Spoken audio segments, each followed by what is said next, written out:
Think about when you're born into a fire. Let them burn it out.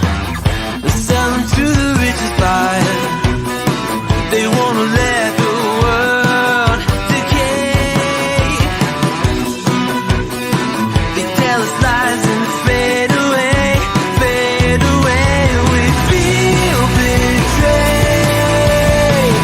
We were raised to lose the race. Wake at the back of the pack, kill it anyway. Listen up now, because we're never dropping out. Beat the odds, beat the big house. The brains are bigger than the doubt. We've been thinking for ourselves, never let the truth fade away. This is bigger than ourselves, we won't let the world burn away, burn away. We feel betrayed. We were raised to lose the race. Wake at the back of the pack, kill it anyway. To blame, haters face the world's mistakes. Wake at the back of the pack, kill it anyway.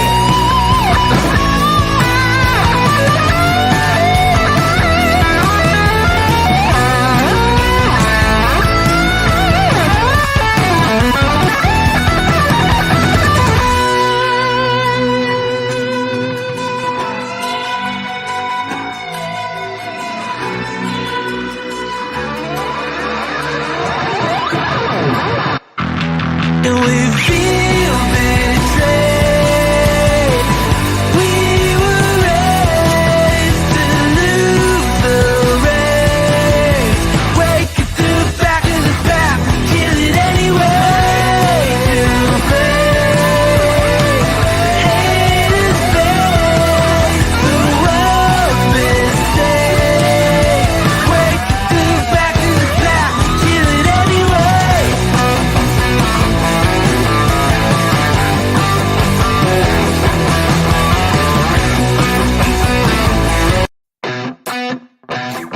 What you think about when you're born into a fire. Let them burn it out. Sell them to the richest buyer. They wanna let the world decay. They tell us lies and fade away, fade away. We feel betrayed. We were raised to lose the race. Wake at the back of the pack, kill it anyway. Listen up now, because we're never dropping out. Beat the odds, beat the big house. The brains are bigger than the doubt. We've been thinking for ourselves, never let the truth fade away. This is bigger than ourselves, we won't let the world burn away, burn away. We feel betrayed. We were raised to lose the race. Wake at the back of the pack, kill it anyway. To blame, haters face the world's mistakes. Wake at the back of the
welcome to your annual Thursday night Making an Impact appearance with myself, the foe, Cody Defoe, and the wonderful, amazing, natural Astrid Pizarro.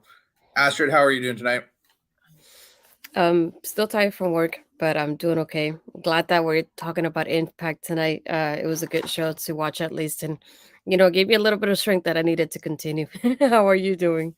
I'm doing good. It was a decent show tonight. There was a lot of really high quality stuff on the show. There was some filler and some other stuff in there, but it definitely felt like it was a really good go home show to tomorrow night's No Surrender pay per view. So we're gonna dive into this, starting with BTI, get through the show all the way up until the main event. Once we go through the main event, we're gonna go into our predictions for tomorrow night's No Surrender pay per view. Let's get it started. Let's kick it off, Astrid. Throw a hi out in the chat there to the wonderful Mel Ball popping in, saying hi to us. Everybody else in the comments, feel free to jump in, join the comments, join the conversation. Let us know what you thought of tonight's show, what you're feeling, what you're expecting tomorrow night. Anything that you have to say about Impact, we'd be happy to hear you and have you join our chat. Astrid, BTI, Kevin Knight and Jack Price, two lesser known guys, two very quality guys. Lots of attention and talk in this one, I felt, from commentary. They were giving both guys their fair share and their due build, I guess is the best way to put it. Talking a lot about Knight's athleticism, talking a lot about Price's kind of strength, his time in the gut check competition, coming runner-up to, I believe it was Hotch that won last year, or Skyler. I don't even remember at this moment. I know it's one of the good hands. Yeah. How did you feel about the match itself, though? I liked it because to me, this is the second time I had seen Kevin basically between the 2 days that I was there.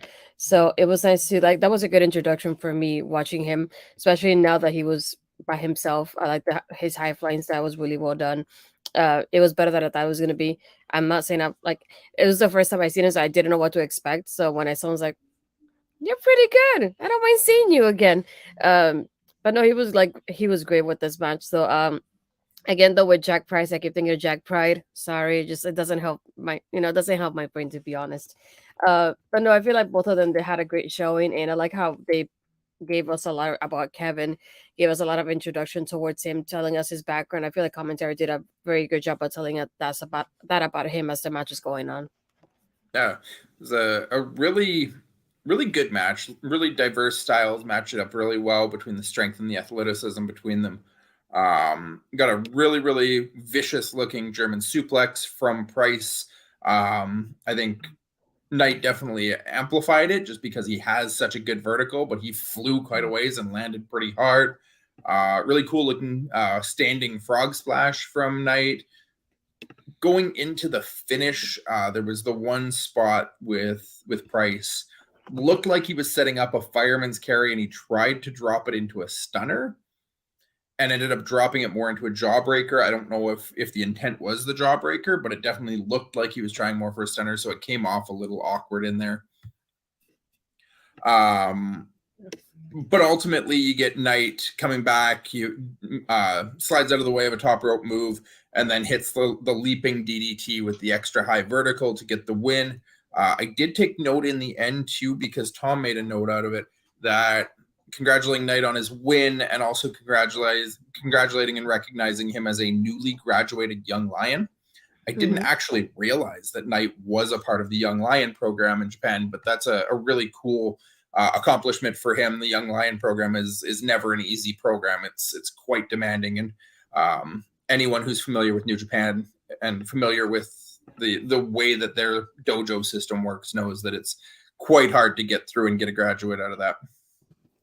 Yeah, that's one thing that I liked about the introduction there too, because I knew he was from New Japan, but I didn't know he was part of that program either. So like seeing the little bits and pieces like that, it helped me like figure out more about him and kind of remember more about his background too, because I didn't know anything about him coming into this tapings. Yeah.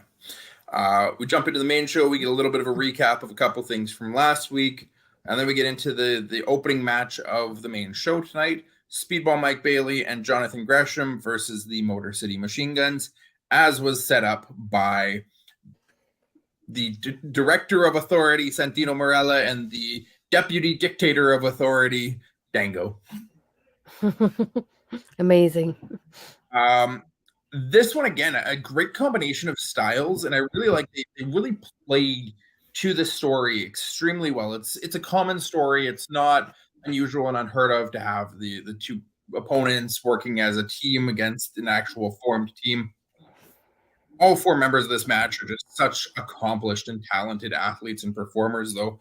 I felt like Speedball and Gresham just really played to that they're strong individually and they dominated in all one-on-one settings. But then Sabin and Shelly, as a team that's been teaming together forever, basically managed to do a lot of the double teaming. They had a lot of the tag team work down, and lots of different points throughout, where it wasn't necessarily competition between the two individuals of Bailey, but they weren't really on the same page a lot.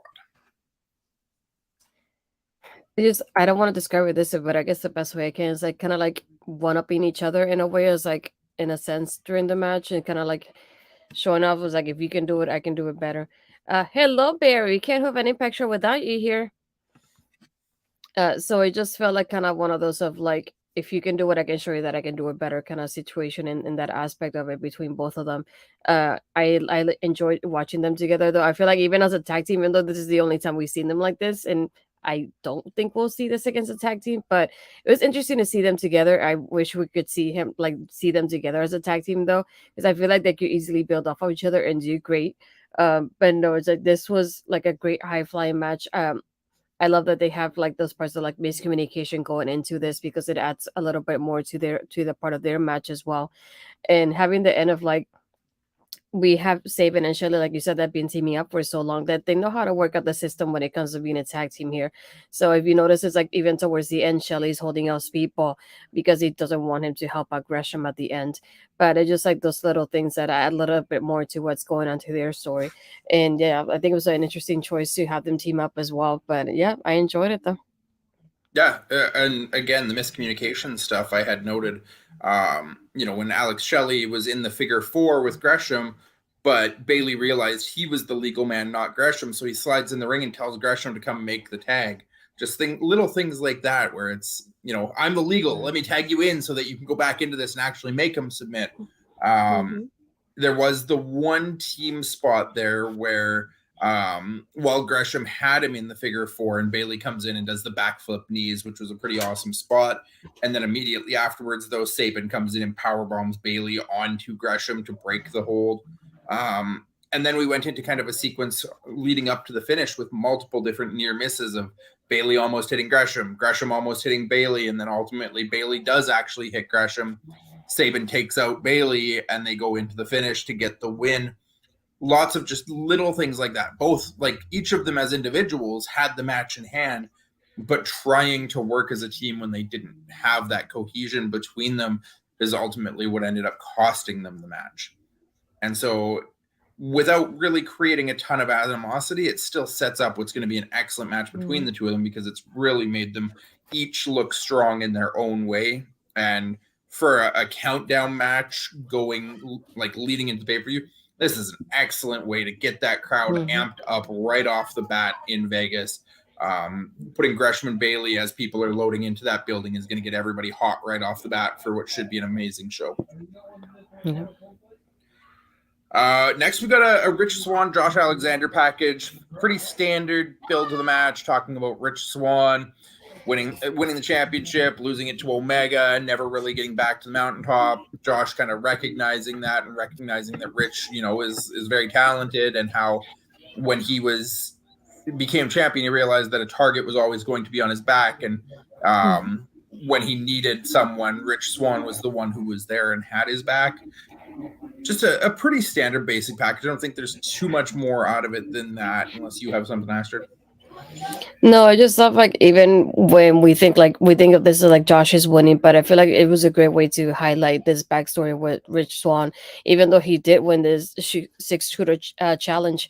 But if you think about it from that aspect, I'm like, I like how they connected this back to the Kenny Omega match of like, he never got his rematch, so this is his rematch.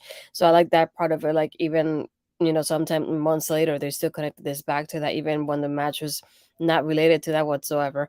Yeah, But that yeah, was I almost like the 2 Vader years part. ago now at Rebellion that he lost that match to Kenny. So Yeah, I didn't think about how long it was until he went back and like gave the story behind it. I did like him highlighting himself as world champion, because I feel like it was during that time with COVID happening and the pandemic that I feel like we often forget, how it was. So it's nice to see him like having us remember how he was as champion during a tough time in wrestling.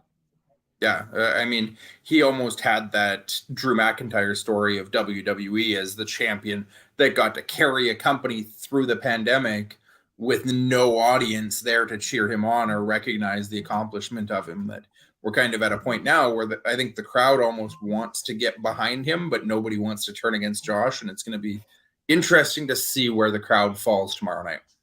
Mm-hmm.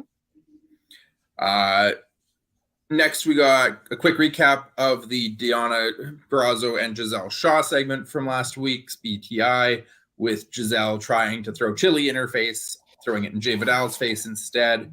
Then we jump to Deonna backstage, basically thanking Giselle for admitting that she was the problem all along.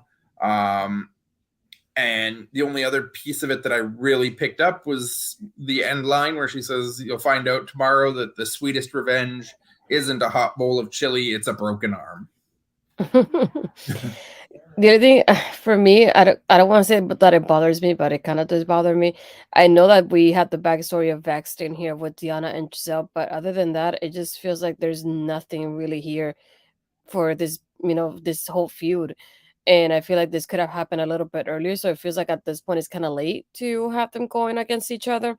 But at the same time, I feel like maybe because maybe they didn't have anything else for Deonna at the moment. And I feel like Deonna being with her accolades and her resume and impact, she shouldn't be just having just a regular match and in the pre-show either. So just like I'm torn about it, because I feel like Hey, she deserves better than this, don't though. talk bad about BTI. We already got knocked I'm on by Trey for that not. one. I'm not, but at the same time, just like I feel like Giselle and Diana, I'm like, okay. I'm like, I love women's wrestling, and I don't get me wrong, I'll watch the match and enjoy it. But at the same time, I'm thinking, what's the point of this too? And it's like, yeah, and Barry's saying it too. He goes, I'm about to say the same, no real build up to it. And it's just like, what, we had a bowl of chili as the build up? Like, seriously, that's what we get for this. A bowl of chili. You couldn't have done any better than that. So that's the part I'm like, I don't know how I feel about it. Giselle's head's getting too big for her britches. She's broken up too many tag teams. And then started bragging about breaking up tag teams. And that was the last straw for Deonna. Wasn't it last straw to break up the team? It was her taking credit and being proud of it. So it's just like, I just see the chili as the center of this and Giselle and Deonna on the other side. I don't like it at all. Sorry. Would you have preferred we have a chili on a pole match? That sounds great. An ultimate chili match. We'll hang the chili from the Ultimate X.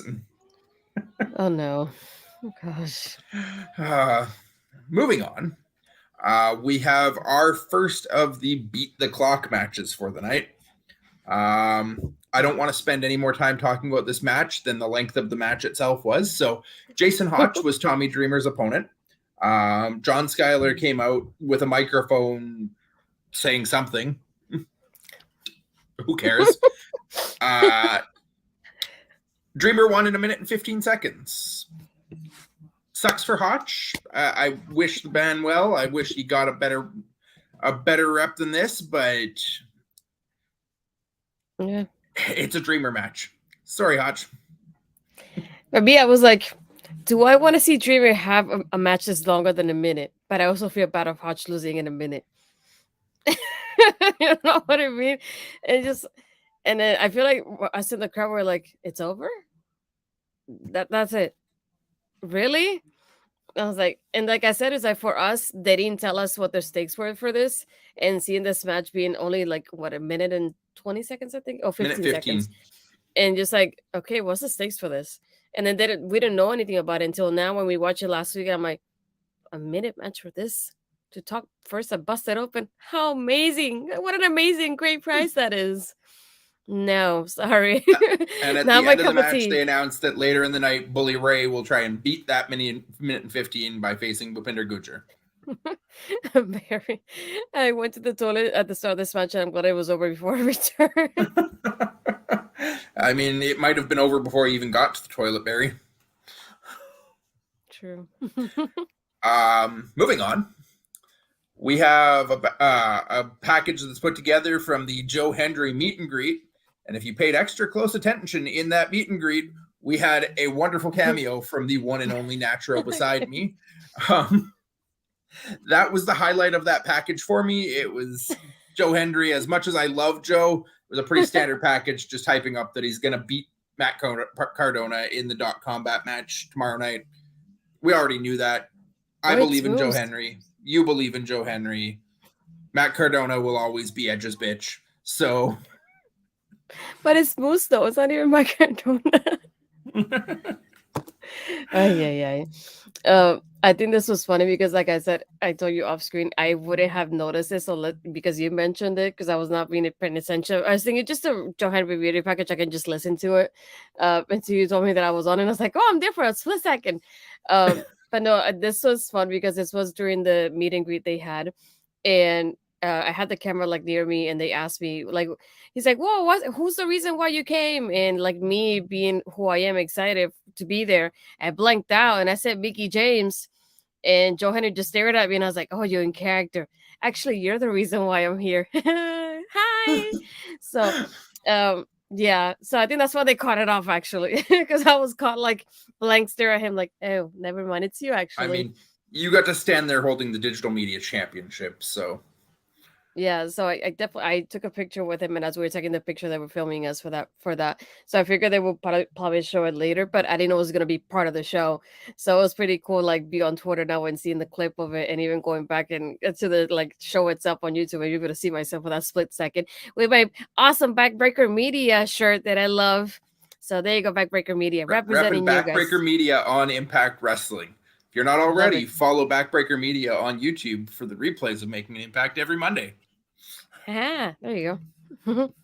cheap plug. You're welcome, Mike. Astrid, tell me what you thought of Taya Valkyrie versus Allysin Kay. Jeez. Can I say what I loved? One of the things I loved about this match was having Jessica being the cheerleader in the corner. I have a video of her. I had to post it. I'm sorry. But I love having her in the corner cheering on Taya there. But I feel like it was a good like introduction to what we're gonna see at the pay-per-view. The more than anything, that's how I saw that, like a great preview of it, and it just made me more excited for the match once I knew it was official that the match is happening. And I'm so excited to watch him. I enjoy the hacks from the little clips I saw here and there in WA before. And like I said, I remember watching the girls from the Mae Young Classic and even watching them before in Impact. So seeing them now as a team, I'm excited for them to win. I really want them to win this match and get those championships and make it a little bit different with Death Toss chasing after them and kind of do something different for the Knockouts division and the tag team there. So I'm hoping they win it, and that just made me more excited to watch this particularly. Yeah, the match itself was okay. I didn't see anything that really stood out as great for me. It was pretty slow moving. Taya and Allysin both kind of were being a little bit more methodical and taking their time, setting things up, which sometimes just is hard for me when you're so used to the faster pace of a lot of matches in a lot of different places right now, to see where they have to take the time to slowly wrap each other up and then get each other into the exact position to hit moves. And then specifically the false finish that Allysin hit with the reverse driver behind on Taya, it almost felt like Taya just completely no-sold that move. Like she was down, she took the pin, and then she was immediately up again, hitting another move going the other direction. That it looked a lot more impactful than what she made it seem like, and that kind of took me out of that match a little bit as well. Like you said, a nice preview, a nice setup just for them to hopefully just have got some experience and some ring rust off and just used to each other in the ring. And hopefully tomorrow night we get a much better overall performance of all four members of the teams that are engaged, and Rosemary likely at ringside. Yeah, probably. We go next to the Rich Swann and Josh Alexander contract signing. And as soon as we get in, they've already signed the contract, and Santino Marella picks up the contract and says, I'm learning so many new things in this job. I didn't know that we needed to have contracts for world title matches. The thing about this is like once they're like, oh, it's signed, and he has it in his hands. I was like, and you're not going to show us when this happened? Like, the other company would have showed us the whole contract signing in the ring, and then a fight and a brawl happening right after. And I was like, in here, we didn't even get to see the contract getting signed. Oh, jeez. I was like, I mean, Santino called the camera too late. He didn't even realize he needed to get them to sign it, let alone record I was going to say, we missed it then? Thanks. This one made me laugh though, because not only do we have that aspect of like Santino saying that, I was like, thanks for showing us a contract signing a little bit too late. I feel like lately, especially with this tapings, I don't know if it was like at least my feelings on it. I know between Deanna and Giselle, and then Josh and Rich, and even Mickey and Masha, I feel like there hasn't been a lot of build up towards it, like too much added to it. And I feel like the same thing happened with me here with Josh and Rich. I feel like they finally added like a good exclamation point to it when Rich accidentally hit Josh last week, and they mention it here, and it kind of starts inciting kind of like that heated argument between them, especially from like Rich's end. And he just tells Josh like, well, like this and that, and that back and forth of like, yeah, but what do you mean about this and what do you mean about that, and like questioning Josh in a certain way. And Josh is like I'm not gonna get really into it. Josh is like more calm when it comes to this, but I feel like it added another like piece to like the feud here and what's happening. And I really liked it because I feel like it's been quiet on their end. All you had them was like team up once, and then hit like Rich accidentally hitting Josh last week, and I feel like there was really not much to it. So I'm glad that they added this little bit here. And not only that, but adding Steve Macklin there too, because I feel like I'm like, yes, this is exactly the next step. The next person is right here in the room, and I love how he said it to both of them. It's like, I don't care if it's you, and I don't care if it's you, but I just like I'm winning that match, and I'm going after whoever wins your match. And I was like, yes, please, that's all I want right now. There was a couple neat wrinkles added. I think with Josh and Rich, we're so used to like having to be guided through an entire build to a story, and there have to be animosity, and there has to be a good guy and a bad guy and everything, that sometimes when you get these feuds where it's just two good guys that are extremely talented and capable in the ring, and two faces going against each other that respect each other, they're friends, they've been helping each other out, like Josh helped Rich, Rich helped Josh. We're just at a point now where it's like, hey, who's the better man? It gives it a little bit of a unique dynamic, but it is hard to like pick like, who am I supposed to get behind? I don't understand what the story is here, but there doesn't need to necessarily be a story. It's just Rich is a former champion who lost his title and never got a chance. Josh is a fighting champion who will fight anybody except Steve Macklin, apparently. We just got two guys who are ready to fight, and they specifically say, when Josh tells Rich, don't worry about the kick last week. I know you don't have it in you to do it on purpose. And then that's what Rich took offense to, kind of showed a little bit of a spark of fire there, and says, I'm expecting you to bring the fight of your life to me because that's what I'm going to bring to you. It was a neat little wrinkle without actually having to make Rich the villain, right? There's still just two guys who have a fire, who both want the title, and who are extremely talented in the ring. Yeah, I feel like it definitely needed that little spark in there, because I know we had the background story. I feel like I needed a little bit more of a push. And here with Barry's comment, I thought uneventful contract signings along with a wedding that goes to plan were banned in wrestling. Thankfully, so did Steve. Macklin simply just comes in. I don't care if it's you. I don't care if it's you. I already beat you, and you've been ducking, and then the attack happens, and nobody cares. I like how Josh said back as that was happening too. He was like, I ain't having a part of this either. It's like great. It's going to be interesting if Josh is still the champion coming out of tomorrow and it goes to Josh and Steve, because it really does feel like Josh, without directly doing so, he's been kind of avoiding Steve Macklin for a little bit. Like when the feud was happening before the Kaz fight, even, it was Kaz who ended up saving him from Macklin. And now Macklin takes out Swan, and Josh is just like, nope, you guys have fun. So gonna be fun. Gonna be a fun month and a bit. We go to our next match now. Diener and Callihan of the Design versus Yuya Uemura and the aforementioned Frankie Kazarian. Lots of interesting developments in this match. I have a lot of notes coming out of here. Right off the bat when they make their entrance, yet again during the entrance, Diener stops Callihan from doing the thumbs up, thumbs down, and he rips Callihan's hat off of his head. At the start of the match, you have Kaz and Diener as the bell rings, and immediately Diener tags Callihan in, tells him to do the right thing. Callihan goes and attacks Kazarian, and then as soon as he has Kazarian on the ground on his back, Diener's like, now tag me in. Yeah. And it was kind of a running theme throughout the match of Diener dictating everything. Callihan was to do everything Diener said all the way up until the end of the match, where Callihan was setting up for the finish, and Diener's like, no, tag me. And at that point, Callihan hesitated and then questioned the demand, and Kazarian took control. Diener hopped off the apron, let Callihan get pinned for refusing to tag him. Yeah, I feel like this was very interesting, and I liked how there was little parts when even the designer being mostly in control, Cass trying to help Yuya because he had been in the match over a little bit way too long, and that distracted the referee, and that's when they took advantage at one point in the match as well. And even towards the end when Callihan goes to get the thumbs up, and Diener's like not having it. But I like how he goes the thumbs up, and Diener's like, no, like, nope, not happening.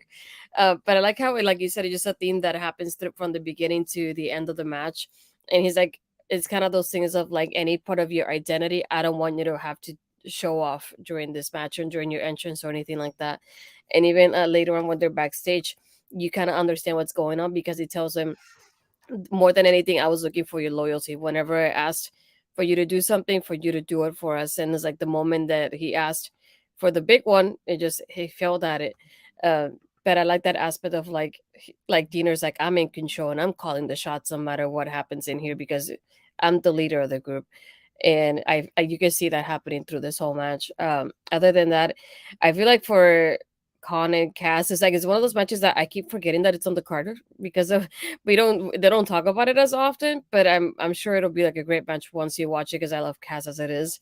I haven't seen Khan wrestle like a match like 1-on-1 like this in quite a while, so I'm looking forward to see how he goes by himself. Technically, we had the Khan match with Callihan before we started Callihan joining the design. And the last time I remember seeing Khan in a 1-on-1 was last year, right after Josh, or before Josh won the title even, when he was one of the roadblocks on Josh's way to Moose. So definitely going to be interesting to see him kind of in a key Premier Live event, PLE match as they're known as now. And just touching on the part you mentioned the backstage after the match where Diener's confronting Callihan and saying, step 5 is about loyalty. The design is a covenant. It's not somewhere you join and then when you don't get your way, you walk away. You get brought in and you never leave. Yep. And to prove that he has to prove his loyalty. And tomorrow during Khan versus Kaz will be the next step, basically. And he still has 2 steps left. Mm-hmm. And Barry's comment, a few times Callihan looked at Angels and Khan as if to try to win their approval and influence them. Yeah, and just little things that happen during the match that you don't even think about until later because of what's happening within the storyline. Yeah. The other interesting part is that they actually acknowledged in that backstage segment where Diener said, I thought this was just a ploy to infiltrate us. And maybe it still is, but you're doing all the right things to try and like prove that you're doing this for the right reasons. So Barry mentioned it, I believe, last week at the end of the match where Callihan kind of winked at the camera. Now this trying to win over Angels and Khan. There's lots of different little nuances to this whole story that on the surface it's one thing, but if you look deeper there's lots of different things you can pick up that make you think like, is the surface level just the surface level, or is Callihan really telling a much deeper story here and you need to actually be paying attention to catch it all. Yeah. Speaking about a story that is surface level, we had a backstage package again of Mickie James. And initially, I thought it was a Mickie James and Jordynne Grace package because I was confused. Yeah. Mickie talking about the last rodeo being over, and then Jordynne talking about the match with Mickie and her tapping out and coming back for her rematch. And then Masha finally shows up. I'm like, wait, oh right, Masha's actually in this match, because we keep forgetting that Masha's even there. She's been in Edmonton so much, I forgot that she's still working Impact.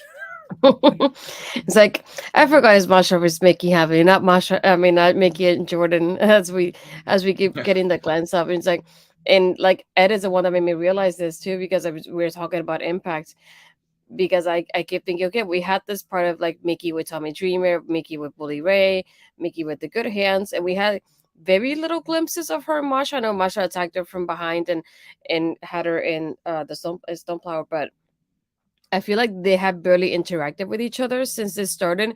So you kind of, in a way, forget that they're facing each other. And then, like you said, the way the video package started with Jordan, I was like, wait, what? What? I'm like, are they adding Jordan to this? That's what I like. My initial thought was, and then it made it more confusing because at the end, not only that, but the part of like Mickey James going, she's gonna get her rematch. So to Mickey is like, oh, I'm winning, so I'm the one going against Jordan, and it's like dismissing Masha as it is as well, and that's another thing to it. And this is the main reason why I didn't like it. And I had mentioned this from before. I said before this even happened, when the last rodeo was happening, I said Mickey's gonna win against Jordan, and then after that, it's probably gonna be Mickey versus Masha, because we have the story, like we can add the layer of like Mickey's the one that brought Masha in here as a pick your poison before. So I was thinking of something along those lines that we're gonna get more talked about and stuff like that. And we had Mickey on a commentary saying, "Look, I respect Masha, and she has never not impressed me in little things like that. But I feel like they're barely interacted with each other since this started. So this is nothing what I picture what the build up would be for this match. So that's why I'm saying, like those matches that I mentioned a few minutes ago have been like the build up haven't been what I thought it would be when it was happening. And that's what I, even when I said when I attended tapings, I feel like I didn't know what half of the card would be, because I feel like there was not a lot going on, like we'll connect it back to the pay-per-view. So it's like watching it now, the backstage stuff is the one that made it more like connect to the card now. And this is another one of those, like I saw Mickey and Tommy Dreamer team up, and then we only saw Masha hitting her from behind once, and then the Sunflower. So only twice they have really like in a couple of seconds interacted with each other. So I feel like it doesn't help me like think about their match, because we've barely seen them on screen. Yeah, I know we talked about it a couple weeks ago, but I think it's really feeling like we are heading to a triple threat here. And I mean, we've got the March show still to come, and then we've got the Rebellion in April. I don't know if you build this triple threat for March, if you have another way to tell a story and through March until you get to the triple threat at Rebellion.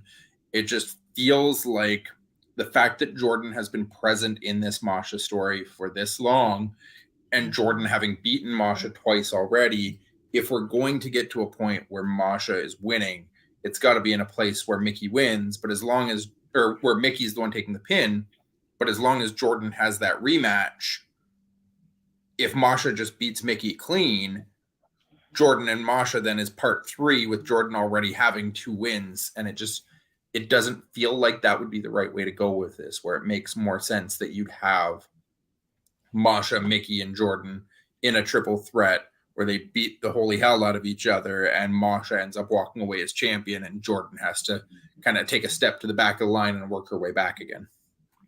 Yeah, because I thought about from this aspect, if Jordan had been a heel, then I would understand her like maybe attacking Mickey for dismissing the tap out or things like that, and then causing Mickey to win, or causing not to Q or any sort of way, anything like that, to make it a triple threat. But Jordan's not a heel, so just like I wonder how they will decide to build this up going forward and make it a 3-way, because I don't know right now how it'll be.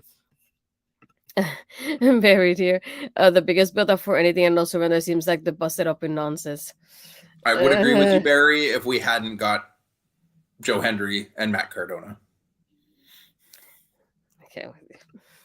Joe Hendry and Matt Cardona has had a ton of build. They're really building up that digital media championship. Ew.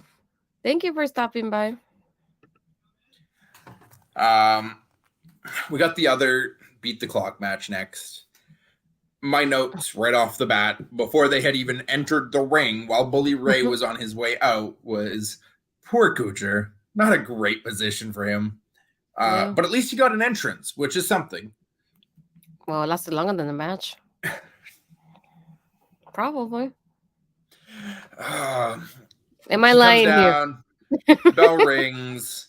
before Bully and Gujar even make contact with each other, Hotch and Skylar are on the ringside, distracting both the ref and Bhupinder. Bully wraps the chain around his hand completely, just nonchalant. Ref stays distracted by Skylar. Bully clocks Gujar. 1, 2, 3. I guess. Again, it happened. Yeah. I think we're all in agreement that this busted open stuff is completely unnecessary at this point. Bully Ray could happily go to NWA and feud with Matt Cardona there, and I don't care. He can go and feud with Tyrus there. I don't care. Hell, he could feud with somebody actually important on the roster, but I don't care about this Bully Tommy story. I'm sure this is because Tommy Dreamer has been such a good hand for Impact for so long. This is a story that Tommy has probably pitched that he wants to do himself. I'm ready for them to clean it up, and maybe we can get to a point where Tommy just leaves Impact or goes to being a back of house trainer or producer or whatever he wants to be. I just don't care about Tommy in a ring anymore. At first, when the beat the clock stuff was happening, Barry, I saw it and thought, great, Bhupinder's back. Oh, it's over. I thought the same thing along those lines. At first, I was thinking, was Bhupinder so it should last about a minute as well? That was my thought process. And then the way it happened, I was like, are you freaking kidding me? It's like, I get the build up because it's Bully Ray, but at the same time, you look at another young guy winning, losing over with the veteran like Bully Ray, like it happened earlier with Tommy. And it's just like, I thought this was going to end up being like a loser least Impact match in a way because of what Mickey had said to Bully Ray at first. So I thought this was going to be it. And then when they brought Busted Up, it was like, great, you promoted it enough. You wore the dang shirt to the ring, Tommy. It's like, we won't forget about Busted Open. We know you're on it. We already know. Trust me. And it just feels like too much of a promotion for this show at this point. And just like, okay, we get it. You promoted it. Can we have it be done after No Surrender, please? I don't want this to be the focus of Impact Wrestling because I really don't like this. But I feel bad for Bhupinder. Like I said, I feel like his entrance probably took just as much as the match did. And it's like, great. That was it. I think the only thing that good to come out of this whole thing right now was the backstage segment we got with Tommy and Bhupinder after the match, where Gujar's sitting there dejected and he apologizes to Tommy for not like beating the clock for him. Yeah. And Tommy tells him really emotionally and stern faced, like, you don't need to apologize. You know, you didn't do anything wrong. You went out there, you got ganged up on. Use this to motivate you. Use this to make you great. Use this to push you forward. And he's like, you have greatness within you, which I'm pretty sure is a quote from somewhere, although I don't exactly remember where. But Bhupinder was voted last year as the one to watch in Impact for 2023. I feel like this should be the jumping point for Bhupinder to really get back in the ring and jump off and be that one to watch that we all voted for him to be. Disappointment. It was very disappointing. Like, this match didn't even go more than 20 seconds when all was said and done. So they didn't even need to go to the clock afterwards. As Matt Raywalt said, no need to even compare. That definitely wasn't a minute. We know he didn't make the time limit. So I just hope that something good comes out of this in Bhupinder Gujar getting a sustained push. I think Gujar going for Trey Miguel's X Division title would be a great story for him to go and potentially for him to be the one to take the title off of Trey. Well, that would be nice. We did get the rundown and recap of what's going to happen on No Surrender tomorrow night. I'm going to leave that. We're going to go through the main event, and then we'll come back to the show lineup for tomorrow. Oh, gosh. This made me laugh. I'm sorry, Barry. It sounds like a Disney quote. Yes, it does. Monsters Ball. Crazy Steve and the aforementioned X Division champion himself, Trey Miguel. I love kind of the way this started with Steve coming out of the dark room, ready to fight, not a worry in the world about stepping out of the light, and Taurus being there to pull the ref away from the door for him was nice. And then Trey coming out and like immediately shielding his eyes and confused. And, the way these guys play up the Monsters Ball really gets a kick out of me whenever they have these matches. The match itself was absolute insanity, for lack of a better term. Like these two just absolutely destroyed each other, put their bodies through hell, blood, staplers, tacks, barbed wire, Janice, a giant metal steel spike. You ask for it, they had it in this match. So many good spots. Astrid, are you in agreement on that? Yeah, like watching this live, it was the first time I watched a Monsters Ball match, so that was pretty interesting. I didn't think that was gonna happen in this card. I'm glad it was the main event as well for us, like not only like for the weekend closing off as well. Um, yeah, this was better than I thought it was gonna be, to be honest. And all these false finishes they had, I was like, holy crap! And the crowd was so behind Crazy Steve. I loved that. And I was like, dang it would have been great to just watch Crazy Steve win this, like right now. Because I feel like not only is the match made for him, but he was like winning the crowd over with everything he was doing. And I feel like he doesn't get highlighted often. So like to see the crowd cheering for him, even when he doesn't get involved and stuff like this. But the like feel like a disappointing part in that aspect is like he said even before the match happened, I think it was last week. It's like win, lose, or draw. Like I'll leave Trey Miguel. Like I'll be done with him after this. And I was like, after this, I don't want him to be done with Trey. Like this was so good. I wanted more from it, and I was just more disappointed. I was like, this is the end. Just when it was getting good. Why? um, but yeah, those table spots towards the end were just brutal. I wish it would have shown us like in the big like camera because we didn't get to see it like that. I feel like it was better to see it now on this angle because I was sitting a little bit behind commentary, so those little spots like that, it was a little bit hard to see from our aspect. But we were so behind Crazy Steve. I loved every end of it, and I also love the detailing he did from the beginning with the theme song because I feel like if you think about it from like this point of view, Trey has been in that dark room for 24 hours with no food and water and no light. And then he comes in, does his entrance, and he's like literally like traumatized by how the music is changing to, something like those noises, He's being combined with haunted a by sing song. Steve throughout the entire time down to the ring. He's still being haunted by Steve. I love how it shows like it's something that he's not used to versus something that it's Crazy Steve. It's like part of his world. So he's like nothing really like it doesn't face him.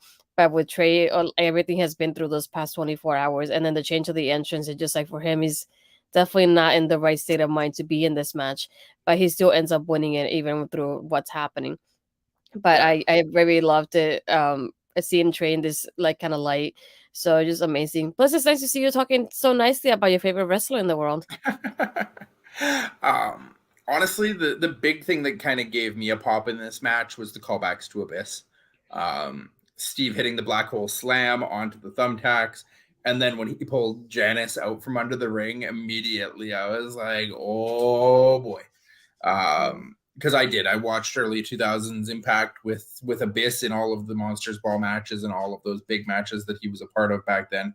But all of these spots, like from Janice being ground against Trey's face, the Death Valley driver through the table, the finish through the barbed wire table, the vicious looking Canadian Destroyer by Steve on top of the chair and the thumbtacks, just so many fun spots that could live on for a long time. Like if you're showing a highlight of Monsters Ball matches, these are all different spots that I would happily see in any kind of Monsters Ball highlight package. Yep.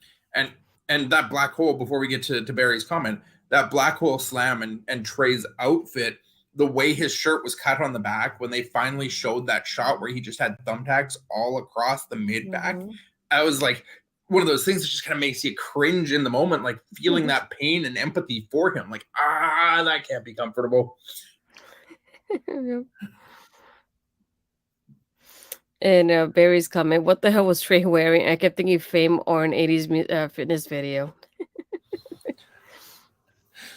Yeah, I'm not sure what was with the top tonight, but it worked. It did what it needed to do, I guess, that left him bare-skinned enough to really show off the pain of the violence that they were putting their bodies through. Yeah, the other thing that I caught too was just the contrast between the two of them. When Trey landed in the tacks, immediately screaming and yelling and arching and just trying to like pick them out of his hands and wrists. When Crazy Steve landed on the thumbtacks, he rolled over and was smiling and laughing and enjoying it. He put himself. He was doing snow angels in the thumbtacks after that Canadian Destroyer. Like, just this pure madness that Crazy Steve personifies every time he's in the ring. Whether he's in pain or not, he doesn't let it show. He enjoys the pain. He enjoys the sadistic demeanor that he is putting on for our pleasure. Yep. That's the match. That's the show. That is tonight. Before we jump into our predictions for No Surrender, I'm going to throw this out right now, Astrid. Who was your impact maker for the night? Let me have to think about this one tonight. Jeez, I feel like I don't know at this point. Well, I'll go cheat a little bit. I'll say both Trey and Crazy Steve, because I feel like that was a great main event. It was a great way to end the show itself, and I wish I would have had a match at No Surrender, but it'll keep me wanting more at this point. But I feel like it was very well done, like a great way to end. For me, it was a great way to end my nice weekend at Impact Wrestling there too. Yeah, I'm on board with you there. For the first time ever, I think we're on the same page and giving it to both. Make the exception here. This Monsters Ball match was something special these two put on after a Trey? long I love the X Division, Astrid. We've been through this. The X Division is my true passion when it comes to Impact Wrestling. This was just X Division and Carnage in a perfect blend of poetic perfection, really. I can't put it any better than that. It had its drawbacks in small points. It wasn't a 5-star by any means, but it was a pretty damn good version of a Monsters Ball match. And I am happy to make it for both Steve and Trey. That I think Steve gets kind of forgotten a little bit in the Impact roster. That the guy's been around for a long, long time, and Decay has been running things for a long, long time. And to see Steve get not just a main event match, but a main event match where he is really highlighted and put over in such a way. It's really nice that he got that push in that story again here with Trey, even if we know it's not going any further in the near future. Yeah. That said, No Surrender tomorrow night. If you want to, we'll jump into this. We'll start with the countdown matches and then get into the main show. First up on the countdown show, as far as the graphics we were presented, were Speedball Mike Bailey versus Jonathan Gresham. Astrid, where do you fall on this? This one's a tough one. Oh shoot, I put it in the wrong place. Oh well. Dang it, I don't know who to pick for this one. It's so tough.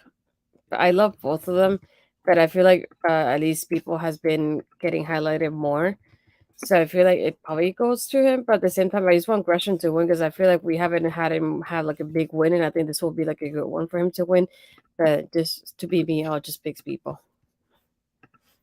I'm going to go against you on this one. As much as I think Speedball should win and could win and might win, Jonathan Gresham, as you said, he hasn't got that big win yet in Impact. And knowing he's signed on for a while, I think this is one where you could have him go over in such a way that it still makes Speedball look extremely strong while letting Gresham pick up a big win. So I'm going with the Octopus on this one. Ew. Okay. Sorry, I had to push too many buttons this time. Don't push too many buttons. There we go. Oh no. People might start thinking that we are Mike and Jonathan if we keep talking there. That'd be nice. Next up on the pre-show, we have Giselle Shaw versus Deonna Purrazzo on the battle over the chili, apparently, as Astrid put it. I should have edited a bowl of chili in the middle. This one's an interesting one. I think both these women could easily take this one. I feel like we're on more of a path here where we're starting to build Giselle as a legitimate contender going forward. It may be due to interference by Jay Vidal at the end of the day, but I feel like just a hunch that Giselle is walking away with the W in this one. I like, are we going against each other through this whole thing? I was thinking of like more Diana because I feel like Diana's one of those people I don't want her losing to somebody like Giselle who's just getting started at the same time. I feel like Diana has such a big resume for that. Plus, if you think about it from her point of view, she's getting like revenge for Vex. So I just want her to do that for all the tag teams that got broken up in this process. Rest in peace. Jumping to the main show, I'm going to start with Khan versus Kaz because we talked a lot about it throughout the show, but when they actually gave the rundown of matches at the end of the night, I don't think they brought it up. So I'm going to run it as the first of our predictions on the main show. Based on the story and the focus that the design has been getting ever since Diener took over, and that this is another one of the 7 deadly challenges. Is that what we're calling them? Of Callihan. Yeah. I feel like Callihan is probably going to have a hand played in this that will result in Kazarian taking the loss and Khan picking up his first singles win in quite some time. So you got Kaz winning. I got Khan winning. Oh, Khan. I was like, wait. Yeah. I think it's one of those. Yeah, I definitely don't see Kaz winning this one. I feel like it doesn't make sense with the story. It makes more sense for the design to keep the momentum they have going towards them. So I just see only Khan winning in some way, shape, or form with the guys behind them. I feel like, as you can see by the graphic, Kaz doesn't have any backup. So yeah, I think this one is probably one of those ones where it's pretty clear cut who's walking out with the W there. Yeah. Next up, we have the Time Machine of Chris Sabin, Alex Shelley, and Kushida taking on the Bullet Club of Ace Austin, Chris Bay, and Kenta. Astrid. I'm going to go with my boys. I can't go against them. I have to go BC all the way.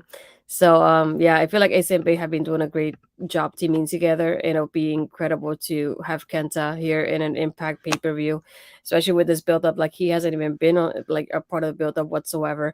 But Ace and Bay have been doing such a great job representing Bullet Club that I just wanted to keep that momentum and go for the championships against, the Motor City Machine Guns. Hopefully at the next pay-per-view that we get. Yeah, I think we're on the same page there too. I can't see them bringing Kenta in and then taking the L.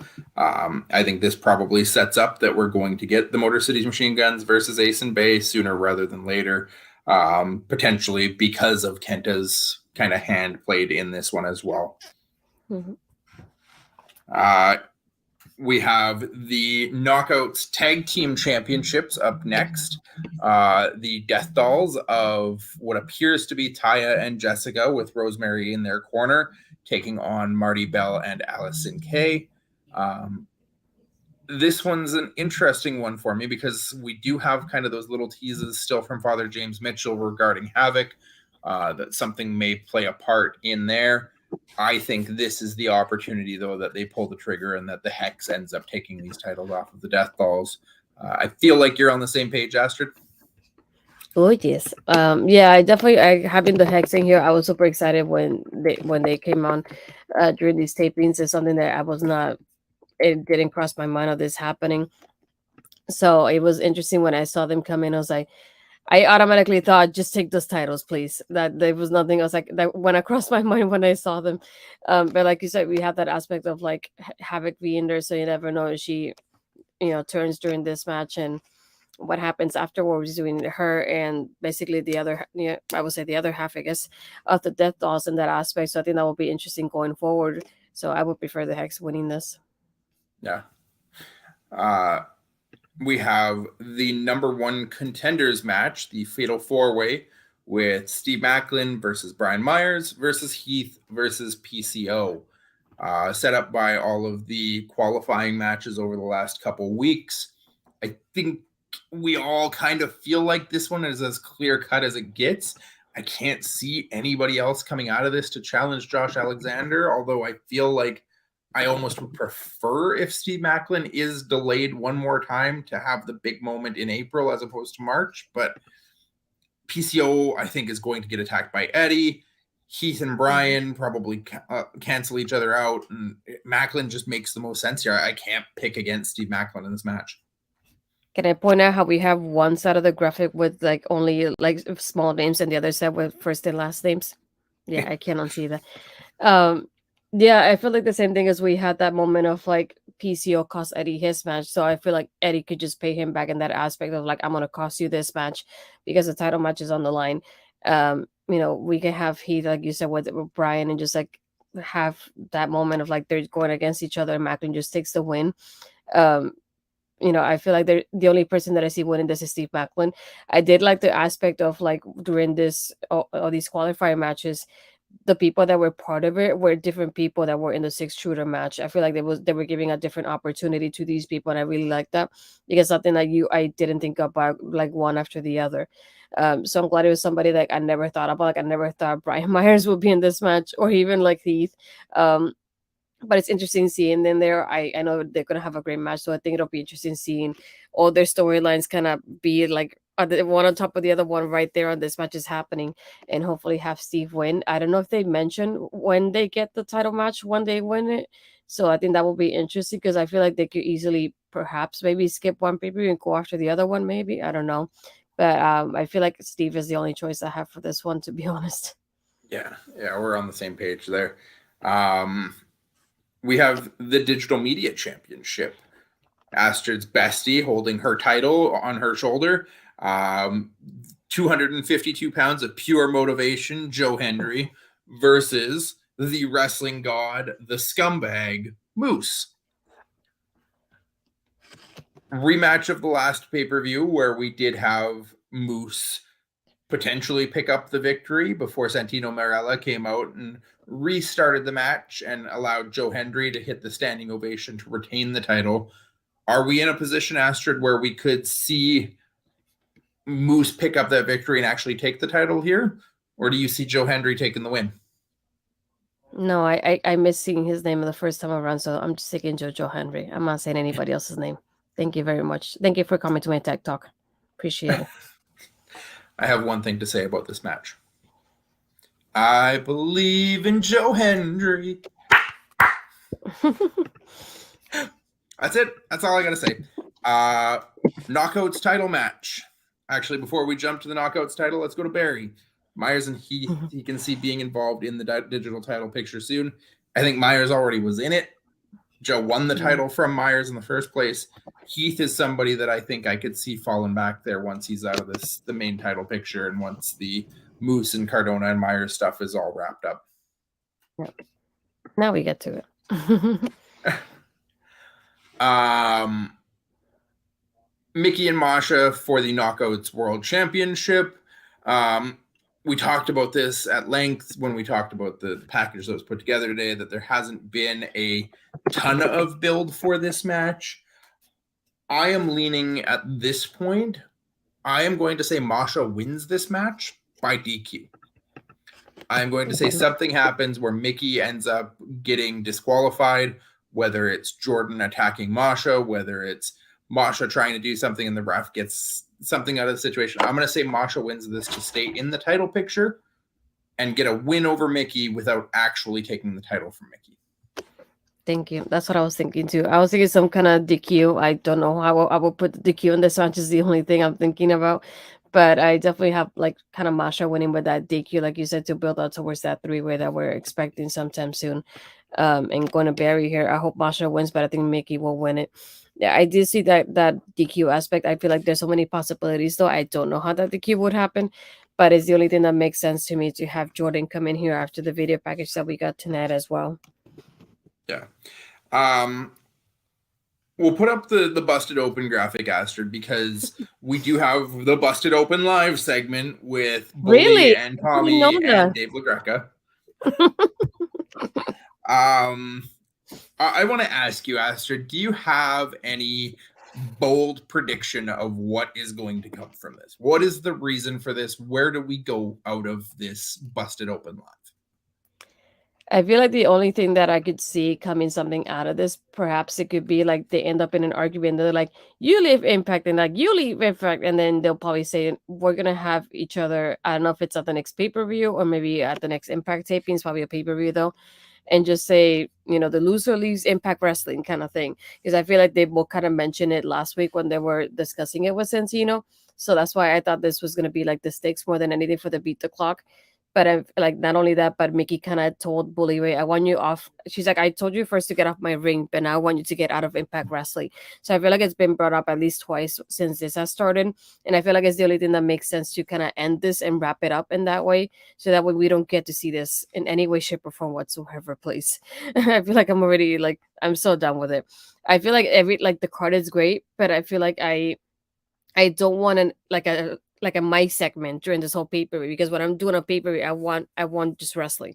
I want the smallest talk possible, and I feel like this is gonna take a while, and it's gonna take away I think from like having other people have in their important matches, which is what I don't like about it. But more than anything, I see some kind of like loser leaves impact wrestling kind of match. I feel like maybe it's a way that we could get rid of Bully Ray since he's already in NWA. I think it's the thing that kind of makes sense to what's going on with NWA on the other side as well. So that's the only thing that I could kind of see forming from this. That's very possible. I'm in agreement that we could be on the way to a loser leaves impact match. My bold prediction of what's going to come out of this, though, is that we are going to have a big surprise arrival or return during this segment. Somebody is going to interrupt this segment. My first thought is potentially Devon showing up and interrupting. That we either have a Devon and Bully reunion or Devon attacks Bully, one of the two. But I think the only reason you put a segment like this on a pay-per-view is if you are doing it for some other big surprise. And I don't think there's any big surprise Tommy and Bully can put into this without it being a return. Maybe it is Matt Cardona. Cardona's not actually on the card. I misspoke earlier, forgetting that it was Moose versus Joe as opposed to Cardona. But maybe it's Cardona coming and interrupting Bully due to their NWA stuff. Maybe it's an ECW original making an arrival. RVD is still out there kind of floating around somewhere. But I fully expect this segment has to involve somebody showing up. I feel like the Devon part does make sense because I feel like a couple weeks ago he did say he left WWE and he said it was nothing in bad terms in any way, shape, or form. And he's one of the few names that was mentioned a couple weeks ago during the promo. And Bully has mentioned him a couple of times too, of like, kind of like Devon is the one that always follows me. So I feel like it makes sense for him to follow him through this as well if he does show up. So I feel like he is connected in the storyline already. So it will make sense if he does show up. I just want this to get wrapped up at the next pay-per-view, I hope, or the next couple of tapings. I just don't want to deal with Busted Up anymore. I don't even watch it. I'm tired of it. And Berry's comment here. I hope Dreamer doesn't retire for good as I'm complaining each time he turns up. So will I. I like Barry's other comment though, because that is a great idea too, that Tommy may have initiated that Gujar does something. I think Hotch and Skylar probably have a presence at this Busted Open Live. But maybe Gujar's fired up. Maybe Gujar comes for revenge against Bully, and this whole thing turns into Gujar and Bully feuding for a little while now, and I'd be okay with that if it means that we have Bhupinder Gujar in a position to go over and climb the rankings. Mm-hmm. So let's finish up our predictions, Astrid. We've got the main event left. Impact World Championship match. The Walking Weapon, Josh Alexander versus Rich Swann. I think we both have the same feeling about this. I don't think it's going to be any surprise to anybody. I feel like we have talked a lot about where we're leaning on this match. And clearly we're both rooting for Rich Swann, right? Oh, yeah, we really are. Yeah, of course. As much as Rich is in a position where he deserves to be, he's been doing great things consistently in Impact Wrestling. He is not the same place he was 2 years ago when he was champion. Josh Alexander is just miles ahead of him, miles above him as far as quality of content right now. That I think these two put on a fantastic match. I think this very well deserves to be the main event because I think it could be the match of the night, which is really saying something when you have Gresham and Speedball Mike Bailey starting the night. This show should be bookended almost perfectly with the two best matches at the start and the end. Anything less than that, and I will be disappointed, I think. But what I like about it more than anything, that even with the lack of build up towards most of this, I feel like the only thing that would be a downfall for me would be the Busted Open segment. Everything else is give me everything because I love it. So I'm just like I'm hoping it's one of those like I just enjoy how the matches go, just to bust it up and be like, I guess my bathroom and snack and everything break. I hope when Bully goes to talk first, he doesn't even get a word out, and Gujar's music hits and he attacks. that Barry, you have set me up. That anything less than that, and I'll be disappointed now. I mean, I'm going to be disappointed if anything's a better match than Gresham and Bailey, but at the same time, I'm going to be disappointed if I actually have to let Bully Ray talk for 5 minutes. Yeah, I just want him to not be able to put a word in for some reason after he won to beat the clock. Every time he goes to open his mouth, somebody interrupts. Yes, please. So that's it. Yeah. That's the show tomorrow night. We will not be live for a recap tomorrow night of the show. We got our predictions in tonight. We are both going to watch the show tomorrow night, I believe, but we will discuss next week on Making an Impact following next week's Fallout show. We will talk about the stuff that happened on No Surrender as well as the fallout from No Surrender. So definitely join us next week on that show. Myself, if you want to keep up, I will probably be live tweeting about the show tomorrow night while I'm watching it. You can follow me right there at Cody Defoe on Twitter. Join me in the comments. Let me know what you're thinking of the show if you're watching it as well.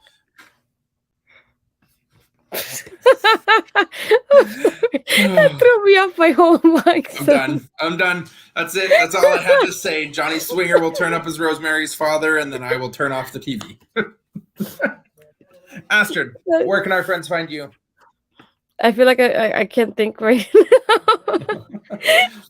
Oh jeez. You can find me on my Twitter. It's Astrid Pizarro.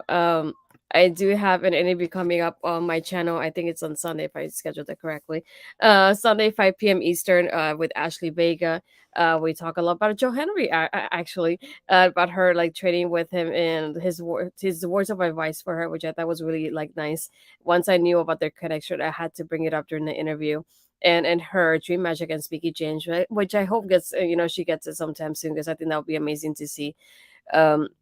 Other than that, you can watch me doing Taking Over on Tuesdays with Ed, and coming back here making an impact with Cody. I know I will be missing 2 shows in March, as I'll be taking some time off for my birthday, because I actually doesn't take time off, so that'd be a miracle.